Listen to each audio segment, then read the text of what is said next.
नमस्ते। हमारी बातचीत के इस खास कार्यक्रम में आपका स्वागत है। जैसा कि आप देख पा रहे हैं, अखिल स्वामी सर हमारे साथ मौजूद हैं। अखिल सर, आपका स्वागत। दरअसल बीते कुछ समय से जो इस हफ्ते में खास करके अगर हम बात करें, तो जो सबसे ज़्यादा चर्चा का विषय रहा, वो रहा 3 राज्यों में भारतीय जनता पार्टी ने जिस तरीके से मुख्यमंत्री का नया चेहरा दिया। जो नए चेहरे सामने लेकर के आए गए, उसके बाद से लगातार ये सवाल उठने लग गए थे कि क्या भारतीय जनता पार्टी के जिन नेताओं की विरासत इनको सौंपी गई है, क्या वो सही हाथ में है? क्योंकि लोकसभा का चुनाव बिल्कुल सिर पर खड़ा है। अब बहुत कम समय बचा है, माना जाए तो 60 से अधिकतम 90 दिनों का समय बचा है, जब चुनाव की सारी कवायद जो है वो शुरू हो जाएगी और लगातार सारी जो सियासी दल हैं, जो तमाम चर्चाएं हैं, वो सब लोकसभा चुनाव की तरफ घूमती हुई देखी जाएंगी और उसी पर केंद्रित भी रहेंगी। ऐसे में ये सवाल बहुत लाजम था। हालांकि इस बीच में और कुछ ऐसी एक्टिविटी, चाहे वो संसद के अंदर जिस तरीके से वहां पर लोग पहुंचे, जो सवाल उठ रहा है, अगर ये सवाल शायद नहीं आए होते तो अभी तक लगातार इस पर चर्चाएं चल रही होती। बहरहाल, इस हफ्ते की कई सारी अहम खबरों पर आज हम सवाल करेंगे और अखिल सर से उसको समझने का प्रयास करेंगे कि क्या कुछ है इसके मायने। अखिल सर, जिस तरीके से जो मैंने सबसे पहली बात कही कि जो 3 नए चेहरे सामने लाए गए बतौर मुख्यमंत्री, वो क्या शिवराज, वसुंधरा और रमन सिंह की जो सियासत है, वो सही हाथों में है या फिर ये भाजपा की मुश्किल बढ़ाने जैसा कि एक कदम है ये? देखिए रामप्रकाश जी, मुझे ऐसा लगता है कि ये मोदी जी की बहुत बड़ी गलती सिद्ध होने वाला है। देखिए, अब पार्लियामेंट का इलेक्शन होना है और पार्लियामेंट के इलेक्शन में मोदी जी को ऐसे नेताओं की आवश्यकता थी जो अपने राज्य के एक एक जनपद के नेताओं को जानता हो, पहचानता हो, उनकी जड़ों को महसूस कर सकता हो। वसुंधरा राजे में वो था।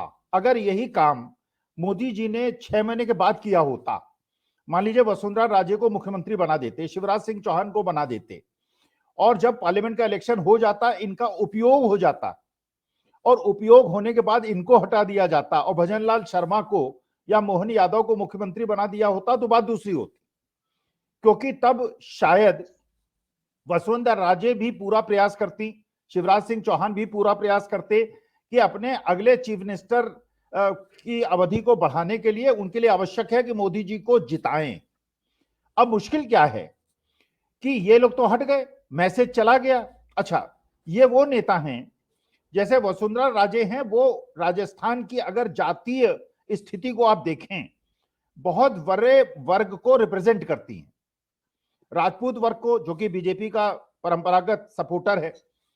इसके अलावा जो गुर्जर, क्योंकि उनकी शादी जो हुई है गुर्जर परिवार में हुई है और गुर्जर बहुत ज्यादा रुष्ट थे कि सचिन पायलट को, इसलिए उन्होंने इस बार काफी संख्या में कांग्रेस को वोट नहीं दिया, जिसकी एक वजह शायद ईस्टर्न राजस्थान में कांग्रेस के हारने के कारण था। लेकिन आप देखेंगे तो जाट बेल्ट जो है, जो हरियाणा से लगा हुआ राजस्थान का एरिया है, वहां कांग्रेस ने बहुत अच्छा प्रदर्शन किया है। इसका माने जाटों ने पूरा साथ दिया है। लेकिन ये जो स्थिति है, तो आज की तारीख में वसुंधरा राजे पार्लियामेंट के इलेक्शन में कितना दिल लगा के काम करेंगी और भजनलाल शर्मा अपने पूरे प्रयास के बावजूद मोदी जी की कितनी मदद कर पाएंगे, ये बहुत बड़ा प्रश्न है। अच्छा, अब सवाल यह है कि क्या ये छत्तीसगढ़ में हुआ, आपने एक आदिवासी को बनाया, बहुत अच्छा हुआ। मध्य प्रदेश के अंदर आपने पिछड़े को बनाया, बहुत अच्छा हुआ। लेकिन राजस्थान की जो आपसी राजनीति है, जैसे मीणा समाज, आप जानते हैं रामप्रकाश जी, मीणा समाज राजस्थान में सबसे बड़ा वर्ग है।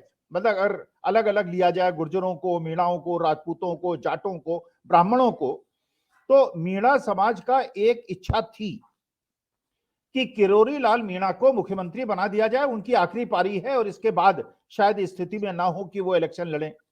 किरोरी लाल मीणा को आपने नहीं बनाया। अब इसका दुष्प्रभाव या प्रभाव 5 महीने के बाद, जैसे सुन रहे हैं कि मार्च में इलेक्शन हो जाएगा, जनवरी में जब राम जन्मभूमि का वो हो जाएगा उद्घाटन, उसके बाद तुरंत इलेक्शन डिक्लेयर हो जाएंगे, उसके 1 महीने के बाद इलेक्शन हो जाएगा। अच्छा, दूसरा पक्ष आप देखिए, जो चीजें चली आ रही थी, जैसे चिरंजीवी योजना थी, गांव तक जब आप लोग गए थे फील्ड में और आपने बातें की थी, चिरंजीवी योजना का प्रभाव था। इसलिए कांग्रेस की उतनी कम सीटें नहीं आई जितनी हर बार जब बीजेपी आती थी तो आई, अच्छी खासी सीटें आई।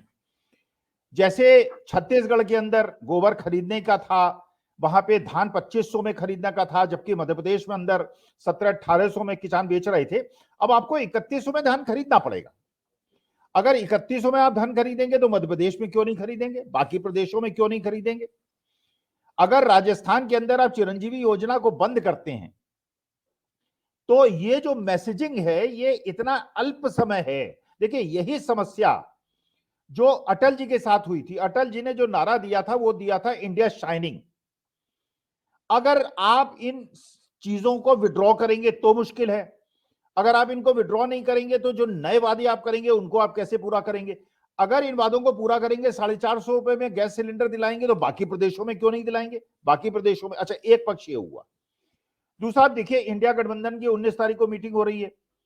3 विधानसभा चुनावों हारने के बाद अब ये जो आपस का मतभेद था ये खत्म होता दिख रहा है। पहले आप जानते ही हैं, नागपुर के अंदर एक रैली होने वाली है जिसमें प्रेस कॉन्फ्रेंस में कांग्रेस के नेताओं ने कहा कि करीब 10, कम से कम 10 लाख लोग इकट्ठा होंगे।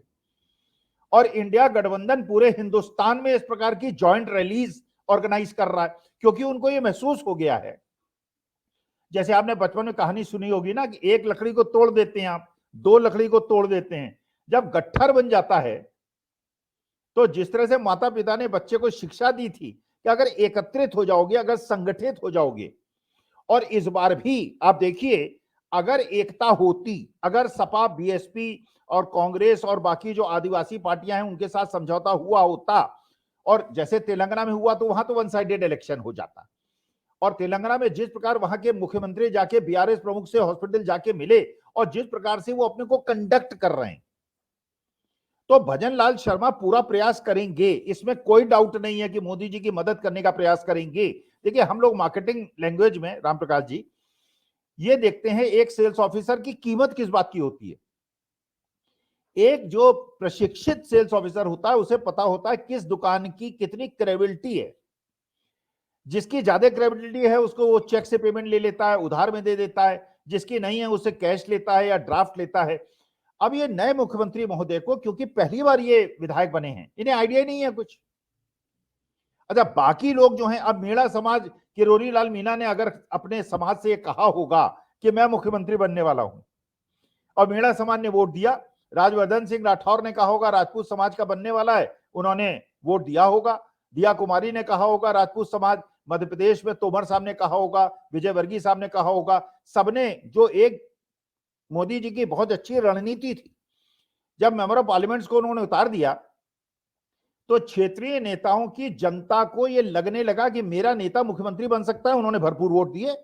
अब आज तो स्थिति बिल्कुल पलट गई है, और जिसको मुख्यमंत्री बनाया उसका कोई बेस नहीं है जी। तो मुझे ऐसा लगता है कि बहुत बड़ी कूटनीतिक रणनीतिक भूल की है मोदी जी ने। अभी तो चुनाव के रिजल्ट आएंगे तो पता चलेगा, लेकिन as a professor of strategic management, what I feel is it's a wrong move by mister Modi.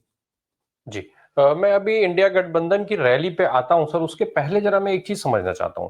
ये जो मोहन यादव को लेकर के एक बात हो रही है, यादव समाज को जोड़ करके एक सवाल खूब चर्चा में आ रहा है, तो क्या ये लग रहा है कि मोहन यादव को मुख्यमंत्री बनाकर भारतीय जनता पार्टी ने, जो समाजवादी पार्टी है और जो राजद है लालू प्रसाद यादव की, तेजस्वी यादव की आज वाली, उससे अलग लकीर खींच ली है? देखिए राम प्रकाश जी, एक चीज खुद समझिए आप, ये तो जस्टिफाई करने की चीजें होती हैं। अभी तक उत्तर प्रदेश, बिहार के अंदर क्या प्रचार हुआ? प्रचार यह हुआ कि बैकवर्ड्स में जो यादव हैं वो सबके अधिकारियों का हनन करते हैं, इसलिए जो अति पिछड़े हैं और बाकी पिछड़े वर्गों को बीजेपी ने अपने साथ मिला लिया। तो ये मध्य प्रदेश में क्यों नहीं होगा? किरार समुदाय, जो कि जिससे कि शिवराज सिंह चौहान बिलोंग करते हैं, इनकी भी अच्छी खासी संख्या है, जितनी यादवों की है उससे कम नहीं है। अच्छा, यादव बेल्ट भी जो है वो उत्तर प्रदेश से लगे हुए एरिया की है, बघेलखंड और चंबल की। और ये जो मोहन यादव साहब हैं ये मालवा क्षेत्र के हैं, ये उज्जैन के हैं, तो वो भी कैलकुलेशन मिस्टेक है। अच्छा, दूसरा ये समझिए, देखिए उत्तर प्रदेश का यादव और बिहार का यादव और मध्य प्रदेश का यादव, देखिए कोई भी समाज हो, फॉर दैट मैटर कोई भी समाज हो, वो अपने सबसे टॉलेस्ट लीडर को मानता है। अब दलित समाज में चंद्रशेखर भी प्रयास कर रहे हैं, बहुत सारे दलित नेताओं ने प्रयास किया, लेकिन उत्तर प्रदेश में माया बहन जी का मुकाबला तो नहीं कर पा रहे ना, क्योंकि टॉलेस्ट लीडर कौन है? बहन जी हैं। जब मान्यवर कांशीराम थे तो मान्यवर कांशीराम थे, अंबेडकर जी थे तो ऐसा तो नहीं था दलित नेता केवल एक वही थे, बहुत सारे दलित नेता थे। तो लालू प्रसाद, अच्छा दूसरा यह है, देखिए आज की तारीख में रामप्रकाश जी, जो मतदाता है वो दो श्रेणियों में सीधा सीधा बंटा है, या तो मोदी जी का समर्थक है या मोदी जी का विरोधी है। भाई जैसे मान लीजिए मेरे क्षेत्र में अगर बीएसपी लड़े या आरजेडी लड़े या जेडीयू लड़े, कोई लड़े फॉर दैट मैटर, मेरा वोट जो है वो मोहब्बत की तरफ है, वो देश की यूनिटी की तरफ है। क्योंकि मैं अटल जी को वोट दिया है, मैंने अपने जीवन में, मैंने बीजेपी को कई बार वोट दिया है, आधे समय बीजेपी को दिया, आधे समय कांग्रेस को दिया, क्योंकि उस समय जो अटल जी थे वो देश को धार्मिक धारा में विभाजित नहीं करते थे। आज के तारीख में मेरा वोट जो है वो किसी एक पार्टी के लिए नहीं है, एक विचारधारा के लिए है। और ऐसे बहुत सारे लोग हैं, देखिए बहुत सारे तो महसूस करते हैं हिंदू मुसलमान करके देश का फायदा हो रहा है, उनकी एक अलग विचारधारा है। लेकिन एक बहुत बड़ा वर्ग है जो ये समझता है कि नहीं, ये हिंदू मुसलमान राजनीतिक रूप से तो किसी को फायदा दे सकता है लेकिन देश के लिए बहुत हानिकारक है, उसके लिए मुझे कोई अंतर नहीं पड़ता। हां, अगर बीजेपी में आज भी अगर या तो मोदी जी अपनी कहें कि नहीं साहब अब हिंदू मुसलमान नहीं होगा, या सबको जो दोषी होगा उसको दंड मिलेगा, मैं कपड़े के आधार पे किसी को नहीं पहचानूंगा, मुझे कोई मतलब नहीं आप टीका लगाएं या दाढ़ी बढ़ाएं, मैं भी मोदी जी का समर्थन करूंगा, मोदी जी से कोई मेरी व्यक्तिगत अदावत थोड़ी है। लेकिन ये विचारधारा के मैं अगेंस्ट हूं। मैं देर के अंदर जो लोकतंत्र का कमजोर होना और धर्मनिरपेक्षता का कम होना, ये मैं बुरा मानता हूं। तो मैं पोलराइज्ड हूं, मोदी जी के समर्थक भी पोलराइज्ड हैं, लेकिन जो मोदी जी के अगेंस्ट वाले वोट हैं, अगर वो अब सोचिए तमिलनाडु के अंदर या वेस्ट बंगाल के अंदर या बिहार के अंदर, आप बिहार का आपको आइडिया होगा, आप ईस्टर्न यूपी के हैं, भाई वहां पे जेडीयू जिधर रहा है वो जीता है। अच्छा, नीतीश कुमार जितनी मेहनत कर रहे हैं, बात सोचिए, जैसा रणनीति मैंने सुना है, खड़गे साहब बाराबंकी से और नीतीश कुमार या तो फूलपुर से या वाराणसी से इलेक्शन लड़ सकते हैं, जो कि कुर्मियों का गढ़ है, और कुर्मी वोट जो है वो बहुत ज्यादा बीजेपी का सपोर्ट किया है उसने, मैंने एन ब्लॉक वोट किया है बीजेपी का जब भी। और जब 2009 में कांग्रेस को 22-23 सीटें मिली थी तो कुर्मी समाज पूरी तरह से कांग्रेस के साथ आ गया था, केवल उसी समाज की वजह से कांग्रेस जीती थी। तो ये जो कैलकुलेशंस हैं वो मेरे ख्याल से मोदी जी ने ये जो किया है, ये उन्होंने तो शायद ये सोचा है कि एक मैसेज ये जाना चाहिए कि जो कर रहा हूं मैं कर रहा हूं और मेरे अलावा किसी नेता का कोई महत्व नहीं है।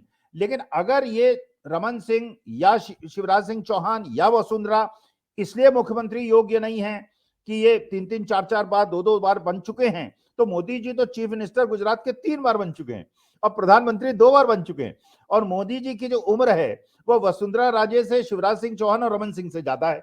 तो ये लॉजिक नहीं है। लेकिन चलिए, पोलराइज्ड है जनता, पोलराइज्ड है, मोदी जी के वोट 40% के आसपास हैं, इसमें कहीं कोई डाउट नहीं है।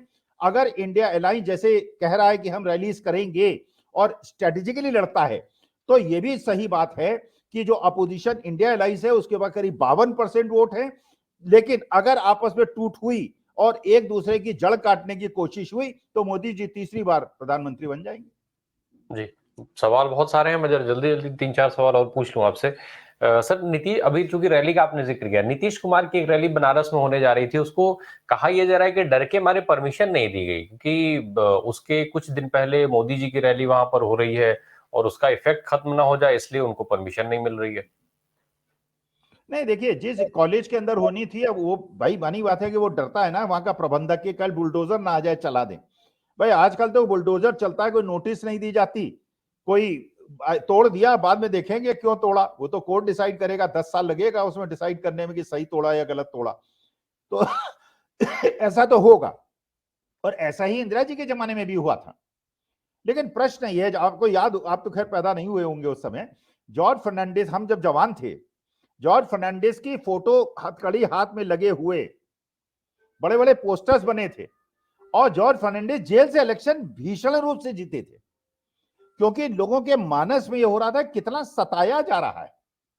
अब सोचिए वो समाज जिसको नीतीश कुमार रिप्रेजेंट करते हैं, और नीतीश कुमार देखिए पढ़े लिखे आदमी, इंजीनियर हैं, और उनके जीवन में उनके चरित्र पे, उनके पूरे क्षेत्र, कभी भ्रष्टाचार का कोई आरोप नहीं है। उन्होंने अपने परिवार को भी नहीं बढ़ाया है। खड़गे साहब पासी समाज से आते हैं, और आप जानते हैं कि जाटव समाज के बाद अगर शेड्यूल कास्ट में, दलितों में अगर सबसे ज्यादा किसी का वोट है तो पासियों का है। अगर जो पासी समाज, और ये बिल्कुल सही बात है कि जाटव वोट देते हैं बहन जी को और पासी वोट देते हैं बीजेपी को, अगर पासी वोट चला जाता है खड़गे साहब की तरफ, इक्वेशन चेंज। और जयंत चौधरी जितनी मेहनत कर रहे हैं वेस्टर्न यूपी में, आज की तारीख में सबसे बड़ा सैल्यूट अगर मैं किसी को करता हूं तो जयंत चौधरी को करता हूं। उन्होंने आज की तारीख में गांव गांव घूम के लोगों से संपर्क स्थापित कर रहे हैं, और वेस्टर्न यूपी में अगर सपा का, कांग्रेस का और जयंत चौधरी के प्रयासों का अगर मिला जुला असर करेंगे तो ये भीषण असर होगा। अब ये देखना है कि मल्लिकार्जुन खड़गे कहां से लड़ते हैं, नीतीश कुमार कहां से लड़ते हैं, और अगर प्रियंका गांधी भी फरीदाबाद से या किसी गुड़गांव से या किसी क्षेत्र से लड़ जाती है तो स्थिति बिल्कुल बदल जाएगी, क्योंकि मोदी जी एक तरफ हैं और ये क्षेत्रीय छत्रप जो अपनी जाति के सबसे बड़े नेता हैं वो एक तरफ। जी सर, एक तरफ राम मंदिर की बात हो रही है, भव्य उद्घाटन की तैयारी और भव्य समारोह बनाने की बात हो रही है, दूसरी तरफ अब ये वहीं पर अयोध्या में 25 किलोमीटर दूरी पर देश की सबसे बड़ी मस्जिद बनाने की बात भी शुरू हो गई है। और सबसे बड़ी बात यह है कि उसको खबरों में बड़ी प्रमुखता भी मिली है और जगह मिल रही है लगातार। कल से आपने भी देखा होगा इस चीज को। तो क्या ये माना जाए कि जो लोकसभा चुनाव का एजेंडा होगा वो तय हो गया है? नहीं नहीं, ये तो देखिए रामप्रकाश जी, जनता के ऊपर डिपेंड करता है। जनता के ऊपर ये डिपेंड करता है कि मेरे को, देखिए मेरे घर में मंदिर है और रोज सुबह मैं पूजा करता हूं। मेरी पत्नी तो खैर बहुत ज्यादा करती है, व्रत भी हम रखते हैं। हम सारे परमेश्वर के जितने एज ए सनातनी हमारे कर्तव्य हैं उसका निर्वहन करते हैं। लेकिन मैं शिक्षक हूं और मैं अपने देश को 21वीं शताब्दी की तरफ ले जाना चाहता हूं। तो मेरा व्यक्तिगत विचार यह है कि जो पंडित जवाहरलाल नेहरू ने कहा था कि जब देश आजाद हुआ था कि अब इस देश के मंदिर, फैक्ट्रीज होंगी, इंडस्ट्रीज होंगी। अब जैसे लोकसभा के अंदर हुआ, संसद के अंदर हुआ, देखिए बच्चों को नौकरियां चाहिए, उनकी एस्पिरेशन बढ़ गई हैं, वो पढ़ लिख के अपने माँ बाप का पैसा खर्च करके पढ़ लिख गए हैं। अगर उनको नौकरी नहीं मिलेगी, मैं तो चलिए वृद्ध हो गया हूं, मेरे 22-23 साल के बच्चों की जो एस्पिरेशंस हैं, भाई पूजा करने से परमेश्वर मुझे मानसिक शांति देता है, तो एक बूढ़े को तो मानसिक शांति मिल गई, उसके लिए तो काम खत्म हो गया। बच्चे को मानसिक शांति से ज्यादा, अब बताइए, जैसे एक प्रश्न उठा था, बड़ा छोटा सा प्रश्न है, अग्निवीर 4 साल की नौकरी, अरे उन लड़कों की शादी नहीं होगी, कोई उनको बेटी नहीं देगा। तो ये, अब ये मेरी उम्र की तो समस्या नहीं है, लेकिन उस उम्र की समस्या तो है।